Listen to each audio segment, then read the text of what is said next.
Praise the Lord. ஆண்டவராகிய இயேசு கிறிஸ்து நாமத்துல இந்த தேவ சமூகத்து அப்பத்துல உங்க எல்லாரையும் சந்திக்கிறது மிகவும் சந்தோஷமாக இருக்கிறது. இந்த வேத சிந்தையில அப்போஸ்தலர் நடவடிக்கை புத்தகம் 18ஆம் அதிகாரம் 10வது வசனம், நான் உன்னுடனே கூட இருக்கிறேன், உனக்கு தீங்கு செய்யும்படி ஒருவனும் உன்மேல் கை போடுவதில்லை, இந்த பட்டணத்தில் எனக்கு அநேக ஜனங்கள் உண்டு என்று சொன்னார். ஆமென்.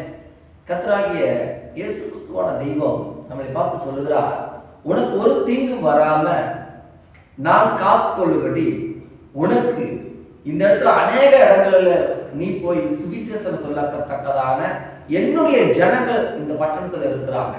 அதனாலதான் ஆண்டவர் உங்களை தெரிந்து அந்த அவங்கவுங்களுக்கு எந்தெந்த தேசத்துக்கு கர்த்தர் அனுப்பி வைக்க வேண்டும் என்று விரும்பினாரோ அந்த தேசத்துக்கு நாம் வந்திருக்கிறோம்.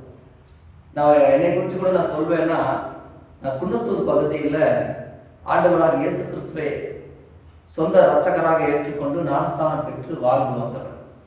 அங்கிருந்து ஆண்டவர் எனக்கு அழைப்புதலை தந்து இந்த சோமனூர் பட்டணத்துல போய் என்னுடைய வேலைகளை நீ செய்வாயான்னு சொல்லி அனுப்பி வைத்தார்.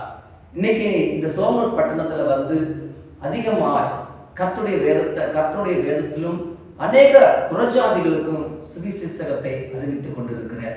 ஏன்னா நான் ஒரு இந்துவா இருந்து பூடூர் கொடுக்கிற பரம்பரையிலிருந்து வந்ததுனால இந்த மற்ற புறஜாதி அப்படிங்கிற இந்துக்களுக்கும் மற்றவர்களுக்கும் தேவனை அறியாத இயேசு கிறிஸ்துவை அறியாதவர்களுக்கும் இதை சொல்வது எனக்கு எளிதாக இருக்கிறது. நானும் ஒரு இந்துவா இருந்தேன், நானும் பூடூர் போடுகிற பரம்பரையில் வந்தேன், நானும் ஒரு பூசாரியா இருந்தேன்னு சொல்லி அவங்களுக்கு சொல்லி கொடுக்கும் போது, இயேசு கிறிஸ்துவானவர் தான் நம்ம எல்லா பாவத்தையும் மீட்டு நம்மளை ரட்சிக்கிறார் இருக்கிற ஞானத்தை எல்லாருக்கும் சொல்லத்தக்க கிருபையை கர்த்தர் எனக்கு கொடுத்திருக்கிறார். இது மாதிரி ஒவ்வொருவருக்கும் ஒவ்வொரு ஊர்ல அங்கங்க கொண்டு போய் ஊழியக்காரரை வைக்கிறது எதுக்காகனா, தேவனுடைய ரட்சிப்பை அறியாத ஜனங்களுக்கு சொல்லுகிறதுக்காகத்தான்.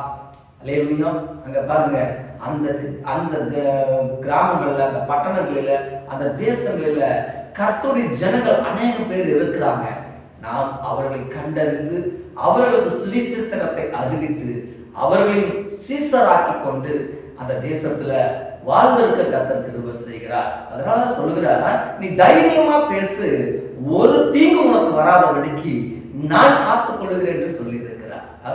அவர் செட்டையின் நிழலுக்குள்ள நம்மளை மூடி மறைத்து நம்மளை வாழ வைக்கிற தெய்வம் ஒருவர் உண்டு என்பதை அதிகமாய் விசுவாசித்து அவர்களுக்கு அதிக தைரியத்தோடு கூட பவுலை போல ஊக்கமாக அநேகருக்கு நம்ம சுவிசேஷம் அறிவிக்கிறவர்களாய் இருப்போமானால் நிச்சயம் அந்த பட்டணம், அந்த கிராமம், அந்த ஊர்ல இருக்க எல்லாவற்றையும் ரட்சித்து கர்த்தருக்குள் வழிநடத்த கர்த்தர் நமக்கு கிருபை தருவாராக. வேத சின்னங்களுக்கு பிரியமா இருக்கணும்.